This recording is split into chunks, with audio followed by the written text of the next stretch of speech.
रहीम। अस्सलाम वालेकुम। मैं हूं professor Iftikhar Bhatt and welcome to learning management system superior group of colleges. आज हमने कंप्यूटर साइंसेज पार्ट 2 का लेक्चर नंबर 33 डिस्कस करना है। गुज़िश्ता लेक्चर में मैं आपको माइक्रोसॉफ्ट एक्सेस के अंदर डेटाबेस बनाने का तरीका बता चुका हूं। आज हमने उसी डेटाबेस के अंदर टेबल बनाना है। तो आज का लेक्चर इस हवाले से इम्पोर्टेंट होगा कि टेबल किस तरह से बनाया जाता है, क्योंकि ये इसका पहला ऑब्जेक्ट है। याद रखिएगा, टेबल बनाने के 3 तरीक़ेकार होते हैं, जिसमें से आज हमने पहला तरीक़ेकार डिस्कस करना है, जो कि है डेटाबेस के अंदर टेबल बनाने का तरीक़ेकार डिज़ाइन व्यू को इस्तेमाल करते हुए। तो अगर आप चाहें इस लेक्चर को साथ साथ अपने प्रैक्टिकल में भी ला सकते हैं, साथ साथ इसको परफॉर्म भी कर सकते हैं। तो शुरू करते हैं कि किस तरह से डेटाबेस के अंदर टेबल डिज़ाइन व्यू से बनाया जाएगा। तो सबसे पहले हम उस डेटाबेस को ओपन कर लेते हैं जिसमें टेबल बनाना है। हमने गुज़िश्ता लेक्चर में आपको बता चुका हूँ इसको ओपन करने का तरीक़ेकार। दोबारा से देख लेते हैं। फाइल के मेन्यू में जाएंगे और यहाँ से चूज़ किया जाएगा ओपन की ऑप्शन को। और चूँकि हमने अपनी जो डेटाबेस थी वो ऑनलाइन के फोल्डर के अंदर सेव की थी, तो आप देख सकते हैं पहले से सिलेक्टेड है। अगर ये सिलेक्ट ना हो तो आप इसको अपनी जो वो डिज़ायर्ड लोकेशन से जाके सिलेक्ट कर लें। सामने आपके ये डेटाबेस 1 के नाम से वो डेटाबेस मौजूद है जो हमने लास्ट टाइम बनाई थी। इसको डबल क्लिक करके ओपन कर लेते हैं। इसके बाद इस मैसेज बॉक्स में से ओपन को क्लिक कर दें। तो ये देखें आपके सामने ये डेटाबेस ओपन हो गई है और इधर वाज़े तौर पे इसके सारे ऑब्जेक्ट्स भी नज़र आ रहे हैं। तो सबसे पहले हमने बनाना है आज टेबल, और उसको बनाना का तरीक़ेकार जो देखना वो है डिज़ाइन व्यू में। मैं यहाँ सबसे पहले आपको बताता जाऊँ कि डिज़ाइन व्यू का मतलब ये होता है कि आपने सिर्फ इसमें टेबल का स्ट्रक्चर बनाना है। यानी स्ट्रक्चर से मुराद हम ये लेते हैं कि उस टेबल में जितने कॉलम होंगे और हर कॉलम के अंदर मौजूद जो डेटा आएगा उसकी डेटा टाइप क्या होगी, उसकी टाइप किस तरह की होगी, ये यहाँ पे चूज़ किया जाएगा। रिकॉर्ड किस तरह से एंटर होंगे ये बात की बात होगी। तो डिज़ाइन व्यू सिर्फ आपको ये अलाउ करेगा कि आपने डेटाबेस के अंदर जो टेबल बनाना है उसमें कॉलम्स और उनकी डेटा टाइप्स क्या क्या होंगी। तो डिज़ाइन व्यू के ऊपर आप डबल क्लिक कर देंगे, ये आपके सामने टेबल का डिज़ाइन ओपन हो जाएगा। यहाँ पर आप सबसे पहले देख सकते हैं फील्ड नेम का कैप्शन मौजूद है, फिर डेटा टाइप्स हैं, उसके बाद डिस्क्रिप्शन है और इसके नीचे यहाँ पर फील्ड प्रॉपर्टीज़ मौजूद हैं। हमने सबसे पहला फील्ड यहाँ पे चूज़ करना है जो कि हमने पेपर वर्क में पहले से बनाया होगा। लेट्स सपोज के मैं प्रोडक्ट से रिलेटेड एक टेबल बनाना चाहता हूँ। तो सबसे पहला फील्ड हम यहाँ पे चूज़ कर लेते हैं प्रोडक्ट आईडी। ये जो फील्ड नेम होंगे और इनकी डेटा टाइप्स होंगी, इसकी सारी प्लानिंग और सारा पेपर वर्क आप पहले से कर चुके होंगे। अब सिर्फ उसकी इम्प्लीमेंटेशन हमने यहाँ पे करनी है। तो फील्ड का नाम मैंने चूज़ कर लिया और आपने एक चीज़ नोट की होगी कि प्रोडक्ट और आईडी के दरमियान स्पेस यूज़ नहीं की गई बल्कि अंडरस्कोर का इस्तेमाल किया गया है। तो याद रहे, फील्ड के नाम में हम स्पेस का इस्तेमाल नहीं करेंगे। बाद में जब इसी को हम प्रिंट करेंगे तो रिपोर्ट बनाएंगे और रिपोर्ट के अंदर हम चाहें तो उसमें स्पेस का इस्तेमाल कर सकते हैं, लेकिन टेबल में कंप्यूटर हमें अलाउ नहीं करेगा कि हम स्पेस का इस्तेमाल करें। इसके बाद डेटा टाइप, जैसे आप इसको क्लिक करेंगे तो इसकी जो डेटा टाइप है वो ऑन हो जाएगी। बाय डिफ़ॉल्ट जो डेटा टाइप आती है वो है टेक्स्ट, लेकिन जैसे ही आप इसके एरो पे क्लिक करेंगे तो जितनी भी अवेलेबल डेटा टाइप्स उसके अंदर मौजूद होंगी वो आपके सामने आ जाएंगे।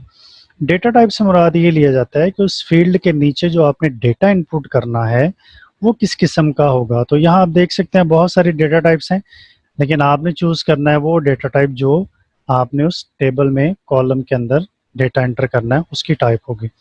तो मैं यहाँ पे चूज़ कर लेता हूँ नंबर, क्योंकि प्रोडक्ट आईडी के नीचे हमने प्रोडक्ट के आईडीज़ लिखने हैं जो कि नंबर की शक्ल में होंगे। इसके बाद नेक्स्ट फील्ड चूज़ किया जाएगा। नेक्स्ट फील्ड हमारे पास है जी प्रोडक्ट नेम। आप यहाँ पे जो फील्ड का नाम है वो अपनी मर्ज़ी के मुताबिक कैपिटल लेटर में भी लिख सकते हैं और स्मॉल लेटर में भी लिख सकते हैं। प्रोडक्ट नेम की डेटा टाइप हम टेक्स्ट सेलेक्ट करेंगे क्योंकि जो नाम होंगे वो अल्फ़ाबेटिकल फॉर्म में होंगे, तो इसलिए यहाँ पे इसकी जो डेटा टाइप है वो टेक्स्ट सेलेक्ट किया जाएगा।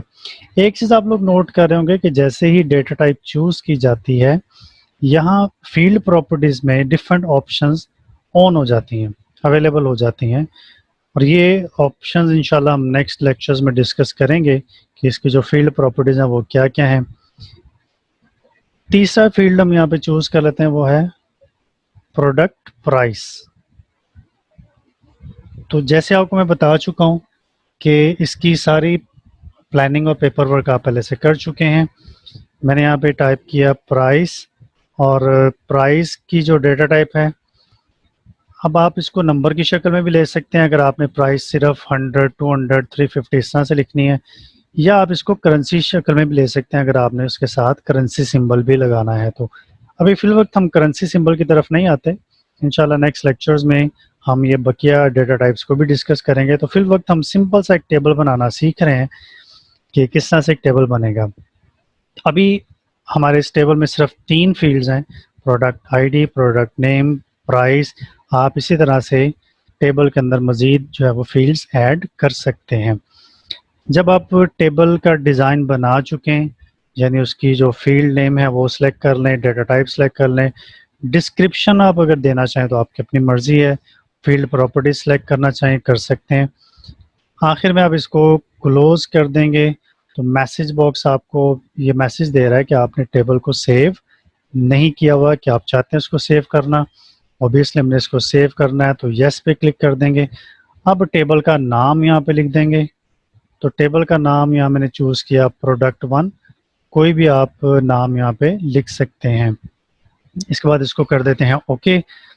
अब ये अगला मैसेज आया है कि आपने टेबल में प्राइमरी की नहीं बनाई, देयर इज़ नो प्राइमरी की डिफाइंड, कि टेबल तो आपने बना दिया लेकिन टेबल के अंदर प्राइमरी की नहीं बनाई।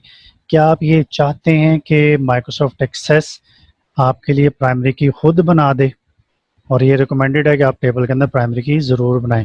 फिल वक्त हम यहाँ पे प्राइमरी की को डिस्कस नहीं कर रहे, बाद में इंशाल्लाह हम प्राइमरी के बनाने का तरीक़ेकार भी देख लेंगे।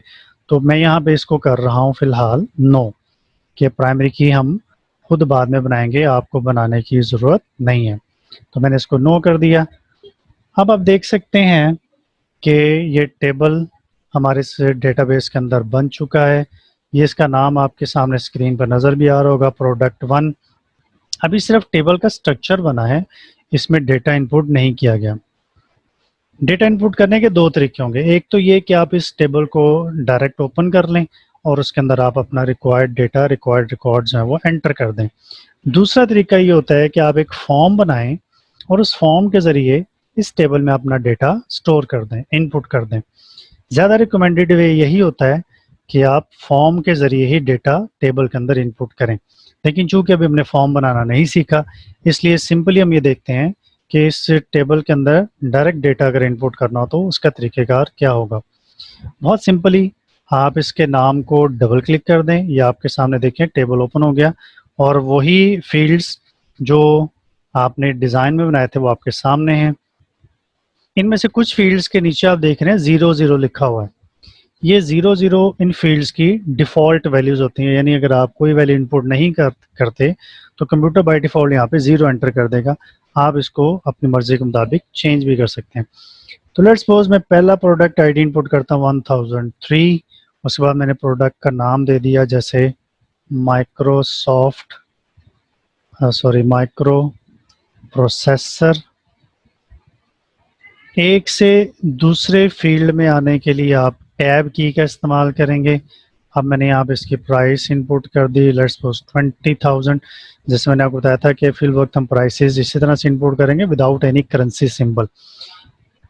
उसके बाद नेक्स्ट फील्ड पे हम आएंगे तो नेक्स्ट रिकॉर्ड की तरफ, तो 1001 मैंने इसका जो है वो रिकॉर्ड प्रोडक्ट आईडी एंटर कर दिया। एक चीज़ आप नोट करेंगे कि जैसे ही मैं किसी फील्ड में डेटा एंटर करता हूँ तो यहाँ शुरू में एक पेंसिल सिंबल बन जाता है जो ये बता रहा है कि आप टेबल के अंदर डेटा एंटर कर रहे हैं या रिकॉर्ड को आप उसमें डेटा को एडिट कर रहे हैं। इस तरह आप अपनी मर्ज़ी के मुताबिक जो भी रिकॉर्ड्स हैं वो इसमें टाइप करते जाएंगे। अभी मैंने आपको जैसे शुरू में बताया कि ये रिकमेंडेड वे नहीं होता, आपने फॉर्म के ज़रिए टेबल के अंदर डेटा इनपुट करना है तो ये ज़्यादा बेहतर तरीक़ेकार होगा। दूसरी बात ये याद रखिएगा कि ज़रूरी नहीं है कि हम तमाम जो रिकॉर्ड्स हैं, जैसे आप देख रहे हैं कि प्रोडक्ट आईडी के कॉलम में 1003, फिर 1001, फिर 1004 आईडी मैंने इनपुट किया है। ज़रूरी नहीं है कि रिकॉर्ड्स की तरतीब से इनको इनपुट किया जाए। क्योंकि चैप्टर नंबर 2 में हम टेबल प्रॉपर्टीज के अंदर वाज़े तौर पे पढ़ चुके हैं कि there is order of the rows is insignificant, यानी रो की जो तरतीब है वो इनसिग्निफिकेंट होती है, इसलिए परेशान होने की ज़रूरत नहीं है कि आप यहाँ पे रिकॉर्ड तरतीब से इनपुट करें, कोई ऐसी ज़रूरत नहीं है, बाद में इसकी तरतीब आप अपनी मर्ज़ी के मुताबिक लगा सकते हैं। यहाँ मैं इसका नाम रख देता हूँ जी LCD पैनल, उसके बाद इसकी प्राइस हम इनपुट कर देते हैं, फिर next product ID let's suppose 1002 और इसका नाम हम कर देते हैं मदरबोर्ड। तो इस तरह आपने यहाँ पर तमाम जो रिकॉर्ड्स हैं जो आपके मतलूबा वो इनपुट कर देने हैं। जब आप रिकॉर्ड कंप्लीट कर चुके हैं तो क्रॉस के बटन को क्लिक करते हुए आप इसको क्लोज कर दें। परेशान ना होइएगा, आपका डेटा टेबल के अंदर सेव है। किसी भी वक्त आप उस डेटा को व्यू करना चाहते हो तो इस टेबल को आप डबल क्लिक करें, वो आपका मतलूबा डेटा आपके सामने आ जाएगा। इसमें आपको ये नज़र आ रहा होगा कि कुछ जो आइटम्स हैं वो कम्प्लीटली व्यू नहीं हो रही, इससे भी आपने टेंशन नहीं लेनी, आप कॉलम की विड्थ को बढ़ा दें तो व्यू आपको इजीली हो जाएगा। ये तरीक़ेकार था पहला टेबल को डिज़ाइन व्यू के ज़रिए बनाने का। तो आज हमने ये देख लिया कि डिज़ाइन व्यू से टेबल कैसे बनता है, फिर उसमें किस तरह से हम डेटा को स्टोर कर सकते हैं। किसी भी वक्त अगर आप चाहें तो टेबल के डिज़ाइन को दोबारा से देख भी सकते हैं।